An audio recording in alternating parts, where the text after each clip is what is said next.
आप भारतीय वन सेवा में आईएफएस इस नाते से लंबे समय सेवाएं दी हैं महाराष्ट्र में, और वहाँ से वीआरएस लेने के बाद प्राकृतिक खेती कर रहे हैं और हमारे लोक भारती के गोरक्ष प्रांत के अध्यक्ष। आप सभी लोगों का स्वागत है और मैं आप लोगों का कृतज्ञ हूँ कि आप लोग यहाँ आए।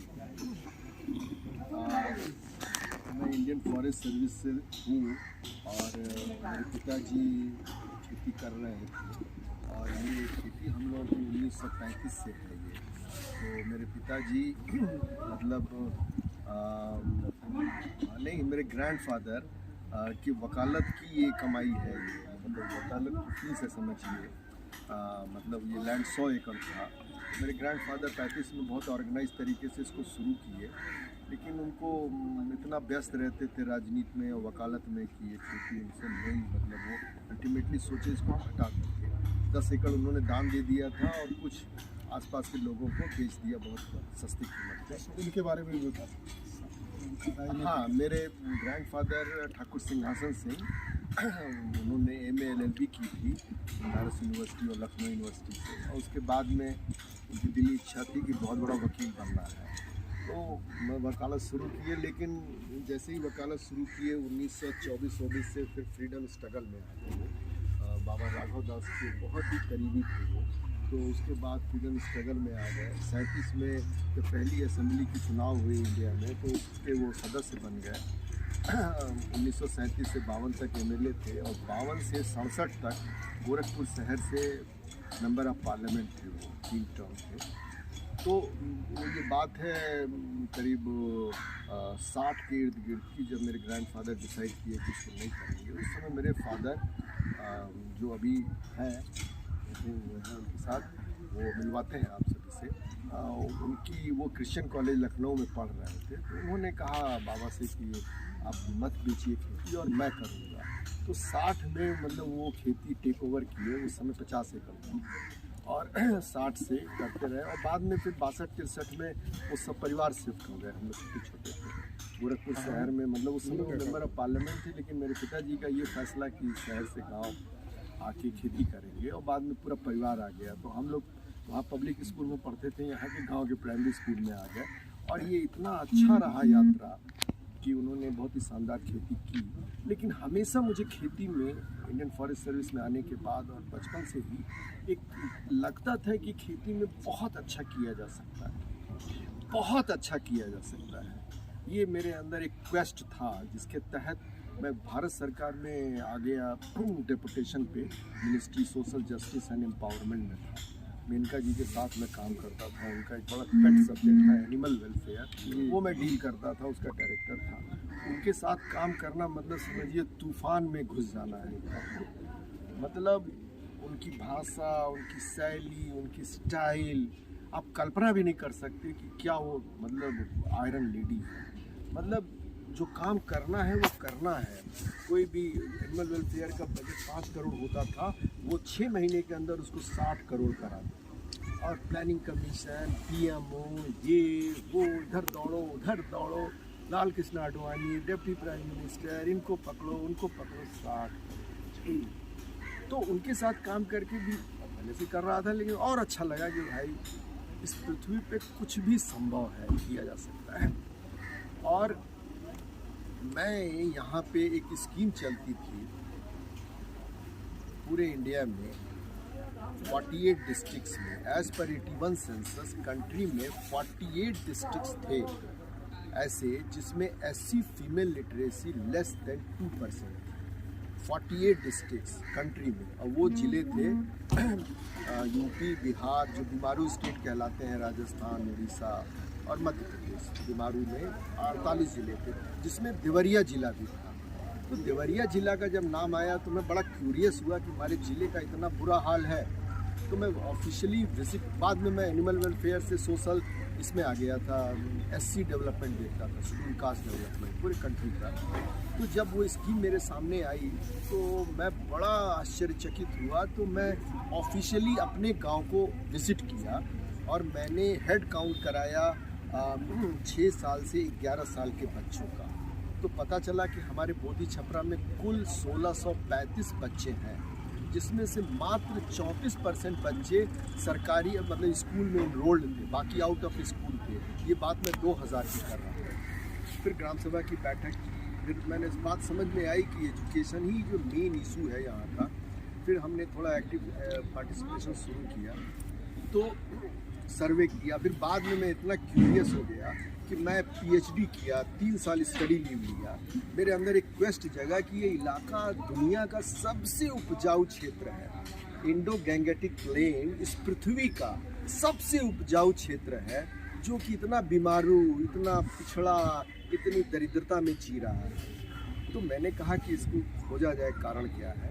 तो मैंने स्टडी लीव ली, जिसका टॉपिक मैंने रखा role of education and improved technology, role of education and improved technology in holistic development of underprivileged of खड्डा ब्लॉक कुशीनगर डिस्ट्रिक्ट। उस रिसर्च में 3 साल ऐसी चीज़ें मुझे पता चली। अब मैंने गांव में जब पूरा काउंट करना शुरू किया, सर्वे शुरू किया, तो पता चला कि 95% घरों में, ये बात 2004 की है, 95% घरों में लैंटर्न भी नहीं है। बिजली तो उस समय बहुत दूर की बात हुआ करती है, बात कर रहा हूँ 2004।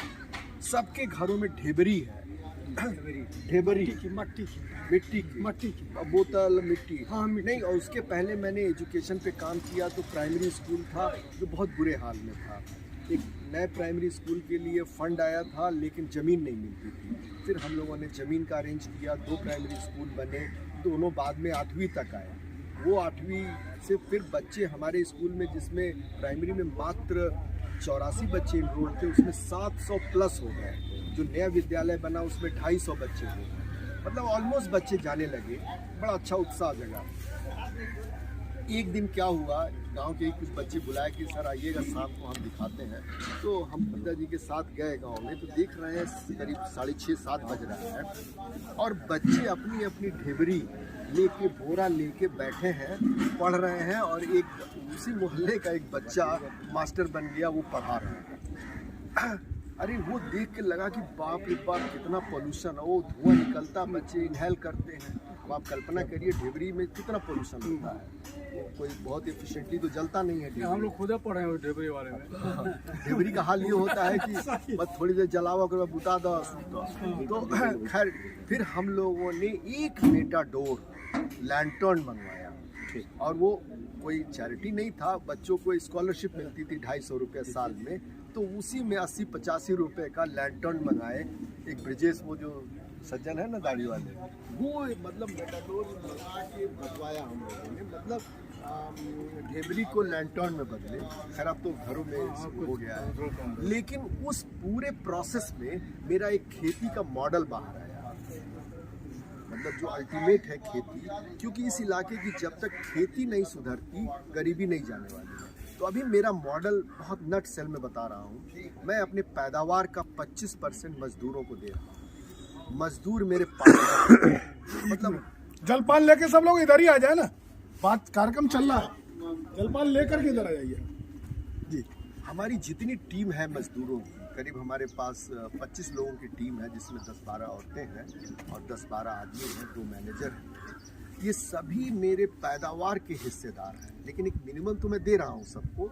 लेकिन जैसे जैसे मेरी पैदावार बढ़ती जाएगी, मैं उनको हिस्सा दे रहा हूँ। मतलब पैदावार का 25% मेरे मजदूरों को जाएगा। अभी मैं मजदूरी 250-300 देता हूँ पर डे, लेकिन हमारी दिली इच्छा है 500 पहुँचाने की, तो मैं पहुँचा दूंगा अगले 2-3 साल। मतलब लोगों को भी भरोसा नहीं हो रहा है, लेकिन मुझे भरोसा है। और मतलब पैदावार का 25% मजदूरों को जा रहा है, 25% लैंड ओनर का हिस्सा मैं मानता हूँ, 30% मैनेजर्स को जाता है, जिसमें हम भी मैनेजर हैं, मेरी श्रीमती जी भी मैनेजर हैं, और 2 और मैनेजर हैं, उनको जाता है। और बाकी खर्चे हैं, जैसे खाद तो हम डालते ही नहीं है, गौशाले का मेजर खर्चा आता है। तो ये करके अब खेती मैं कर रहा हूँ। मतलब पार्टिसिपेटरी खेती है मेरी। पार्टिसिपेटरी खेती है ऑप्टिमम प्रोडक्शन के लिए, ऑप्टिमम सस्टेनेबल, जो हमारे लोक भारती का एक सपना है कि भाई ऐसी खेती हम करें जो निरंतरता में चले, और उस खेती से किसी भी प्राणी को कोई क्षति ना पहुँचे। तो वो बाद में फिर मैं जब खेती करने आया 1 साल पहले, करीब मार्च 18 में, 1-2 साल तो मैं केमिकल फर्टिलाइज़र किया क्योंकि पिताजी कर रहे थे, लेकिन बाद में तुरंत मुझे रियलाइज़ हुआ, तो मैं आने से पहले एक देसी गाय मंगाया, सफ़ेद वाली गाय, अभी दिखाता हूँ आपको। एक गाय आई मेरी, ये आई फरवरी 18 में, एक उसके साथ बछिया थी और गाय। और फिर 1-1.5 साल बाद मैंने रियलाइज़ किया कि नहीं, फिर तुरंत मैंने एक गौशाला बनाई और उस गाय से तब तक 5 हो गए थे। एक बछड़ा अडॉप्ट किया मैंने, लोग छोड़ दिए थे, तो उसको मैं गौशाला भिजवाता था, वो भाग के चला आता था। 2-3 बार भेजे तो हमारे लोगों ने कहा कि एक रख लिया जाएगा, तो खैर हम लोगों ने रख लिया। बाद में सरकार की स्कीम आई तो YB सिंह के डिपार्टमेंट की मदद से मैं उसको अडॉप्ट किया। समझे ना, 30 रुपया रोज़ सरकार से ले रहा हूँ उस बछड़े का। और वो बछड़ा मेरा इतना लाजवाब है कि एक छोटी बैलगाड़ी मैंने बनाई है, उसी पे जीवामृत भर के ले जाता है, खेत में लाता है, मतलब काम कर रहा है और 30 रुपया रोज़ मुझे कमा के भी दे रहा है।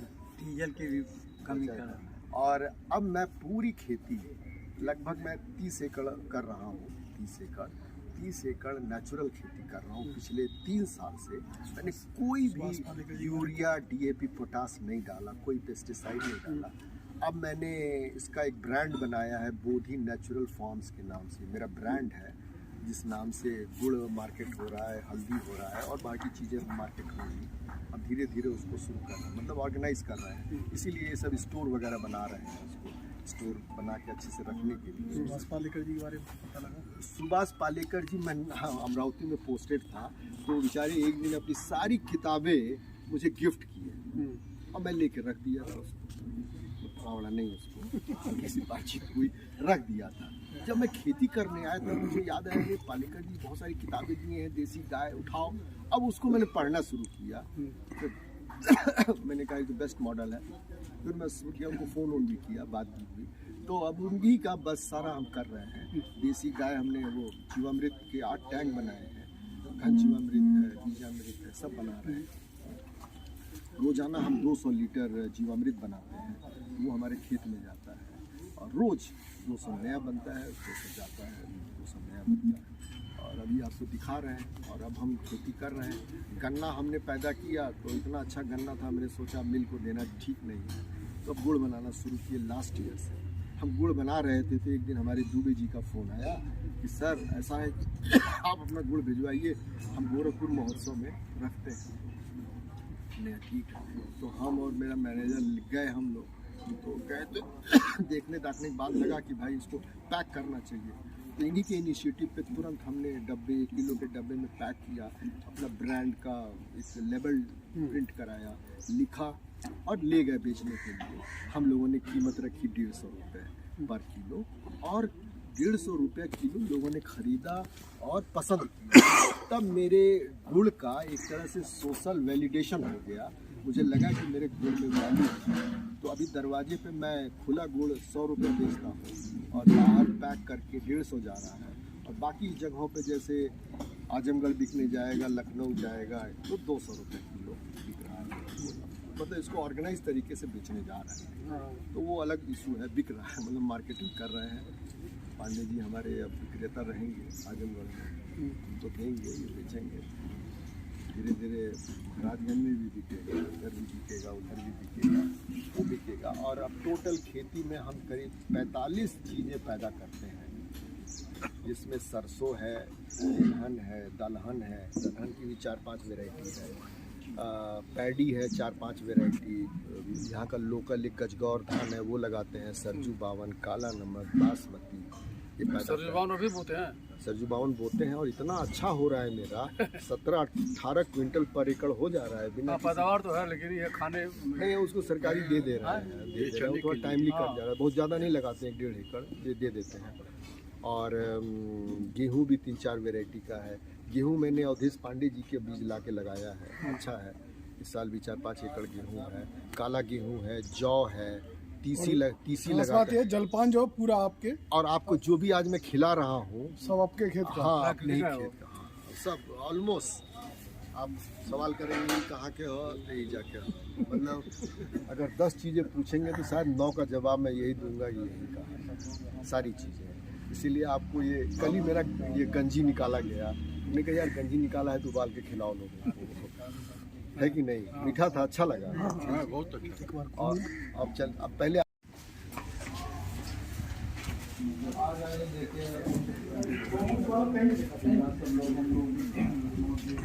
हम सब लोग भी बना सकते हैं।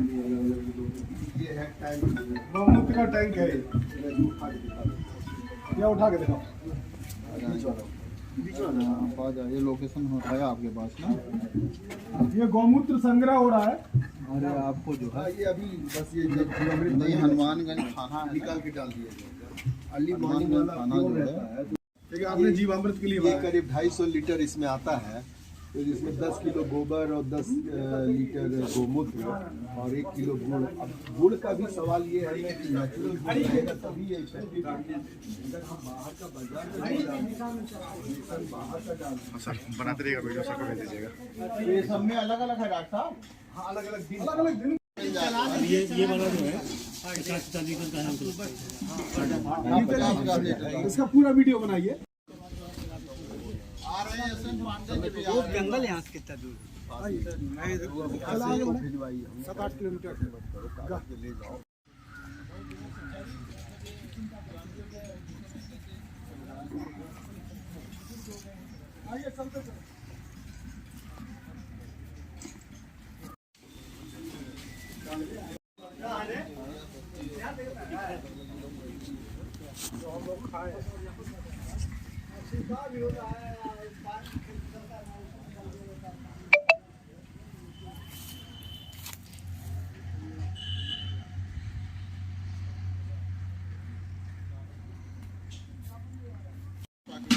पर्यावरण और जल संरक्षण तो लोगों को और कम कर देंगे।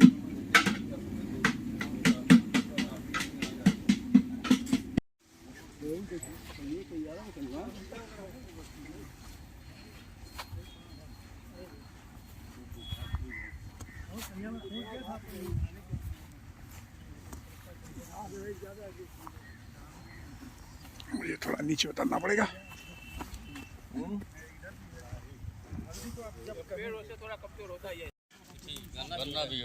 गन्ना भी है, आलू भी है। ऐसे ही उन्होंने आगे केले के खेत में और भी चीज़ें लगा रखी हैं। काफ़ी बड़ा फार्म है।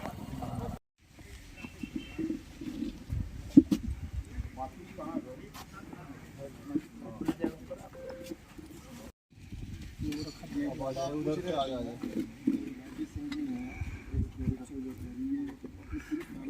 अभी सबसे परिचय हो जाएगा। अभी परिचय हो जाएगा सबका विस्तार से। देखिए दीप प्रज्वलन हो रहा है। अंधकार को क्यों धिक्कारे, आओ मिलकर दीप जलाएं, कर्मों की अद्भुत ज्योति से अपना जीवन पथ चमकाएं। शुभम करोति कल्याणम, आरोग्यम धन संपदा, शत्रु बुद्धि विनाशम से। शत्रु बुद्धि विनाशाय दीप ज्योति नमोस्तुते। ओम चंद्रमा मनसो जात तस्सो सूर्यो जायत हाँ। सोकादाय पांसद मुखादाग निर्जायत।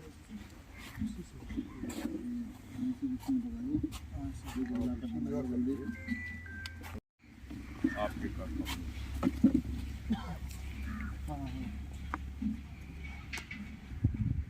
भारत माता की जय, भारत माता की जय, भारत माता की जय। वंदे मातरम, वंदे मातरम, वंदे मातरम।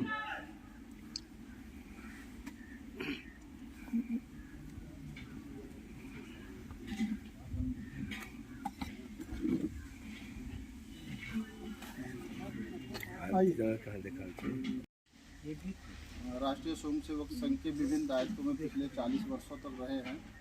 अभी वर्तमान समय में राष्ट्रीय शैक्षिक महासंघ के प्रदेश अध्यक्ष की जिम्मेदारी है, प्राथमिक संवर्ग की। उनसे बाएं तरफ डॉक्टर दिलीप सिंह जी, जिनके कृषि फार्म पर हम लोग यहाँ पर उपस्थित हैं। भारतीय वन सेवा के से आपने स्वेच्छा से सेवानिवृत्ति ली है। प्राकृतिक खेती और इसी प्रकार के सामाजिक कार्यों को गति प्रदान करने के लिए उनके निवास पर उनके कृषि क्षेत्र में हम आज की बैठक के मेजबान हैं। श्रीमान गोपाल जी, हम निवेदन करेंगे बता दिया श्रीमान अजीत जी जो है आज की बैठक का अजीत सिंह जी अध्यक्षता भी करेंगे हम लोगों के बीच में जो है। श्रीमान गोपाल जी लोक भारती के गोरस प्रांत के अध्यक्ष की जिम्मेदारी है। इसके पहले गोरस प्रांत के उपाध्यक्ष की जिम्मेदारी रही है डॉक्टर साहब के पास। श्रीमान गोपाल जी लोक भारती के सह संगठन मंत्री की जिम्मेदारी है। केंद्र लखनऊ है, पहले जिला प्रचारक रहे हैं, अभी वर्तमान समय में लोक भारती की जिम्मेदारी है। श्रीमान योगेंद्र बहादुर सिंह जी पशुपालन विभाग में अधिकारी रहे हैं।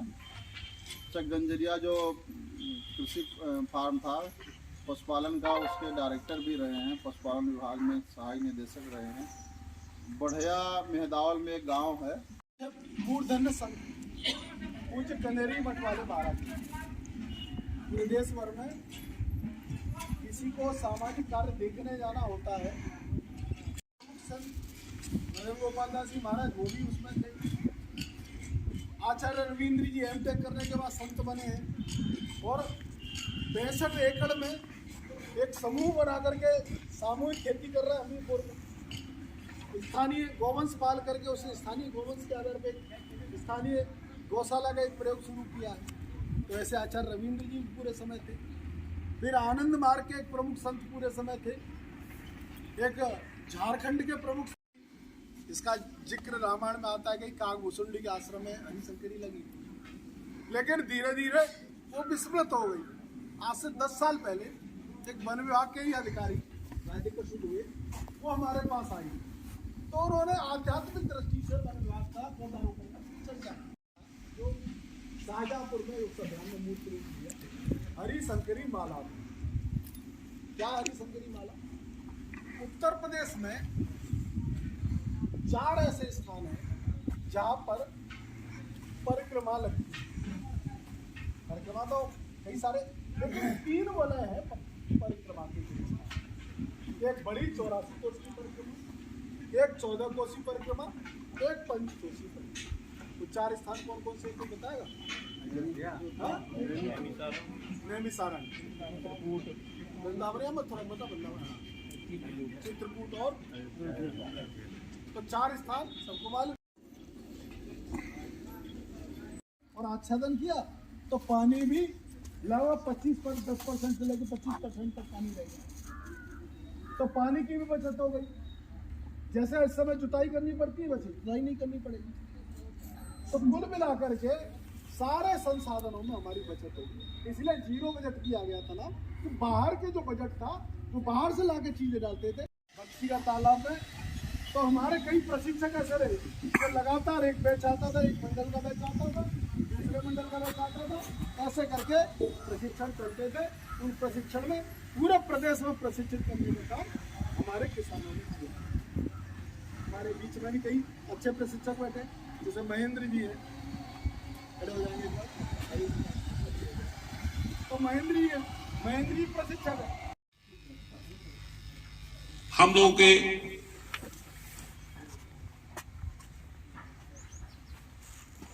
अभिभावक श्रीमान विजय जी,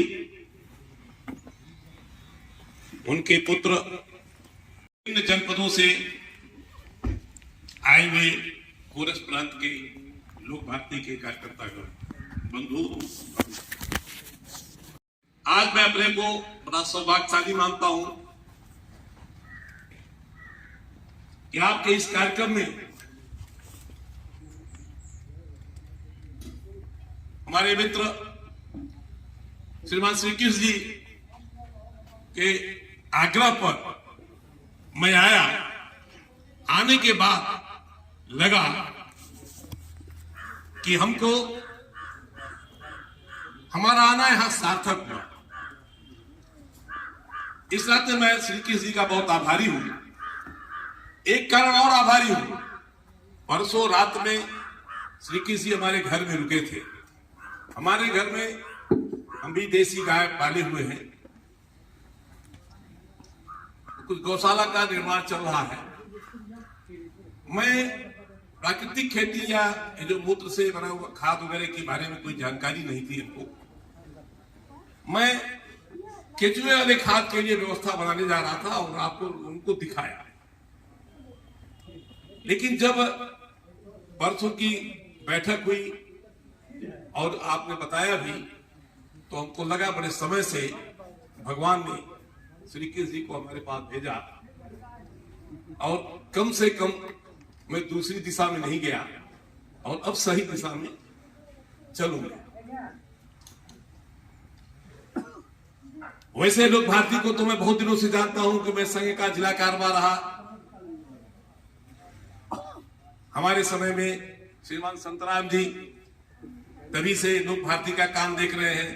श्री कृष्ण जी तो शुरू से ही विद्यार्थी वर्ष के बाद देख रहे हैं। लेकिन कभी मैं लोक भारती के कार्यक्रमों में नहीं गया। लेकिन ये 2 कार्यक्रम जो हमारे क्षेत्र में बैठक हुई डॉक्टर साहब की कृपा से, और इस बैठक में हम हमारे की स्थिति में नहीं थे। कल 12-1 बजे तक निमंत्रण करना पड़ा, लेकिन श्री कृष्ण जी और अपने अखिल भारतीय संगठन मंत्री श्री ब्रजेश जी का बार-बार फोन आना, फिर लगा कि हमको जाना ही चाहिए। मैं इस कार्यक्रम में आया। यहां आकर के जो हमने कुछ सीखा, आप लोगों के द्वारा सीखा। आप लोग अधिकांश लोग प्राकृतिक खेती कर रहे हैं। आपसे कुछ सीखने का मौका मिला और स्वयं श्रीमान डॉक्टर दिलीप सिंह जी जो सरकारी सेवा से निवृत्त होकर के या बीआरएस लेकर के आप इस क्षेत्र में ठीक से लगे हुए हैं, आपके द्वारा भी हमको प्रेरणा मिली। अभी जैसे पहले कहा जाता था, अभी भी कहा जाता है कि भारत कभी सोने की चिड़िया था, धन धान से दूध से परिपूर्ण था,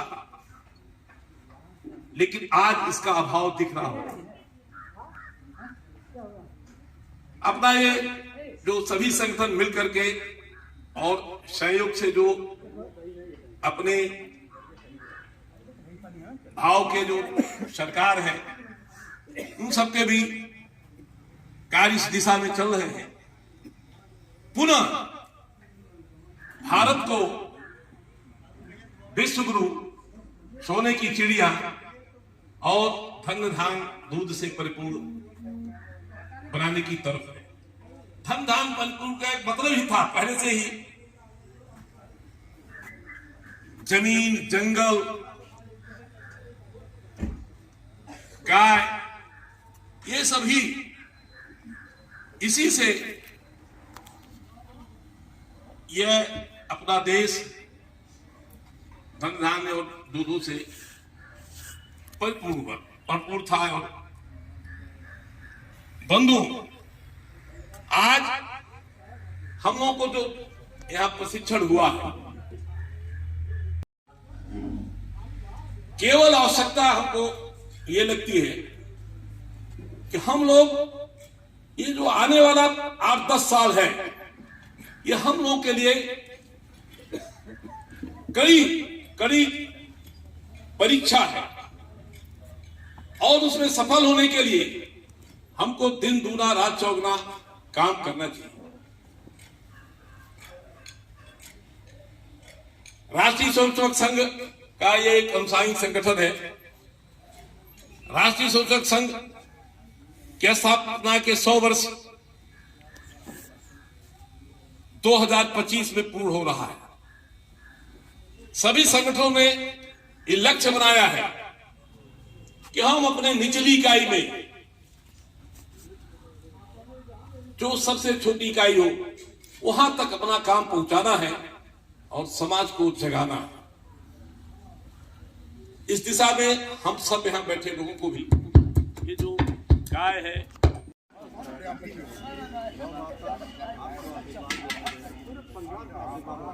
यहाँ पर बैठिए।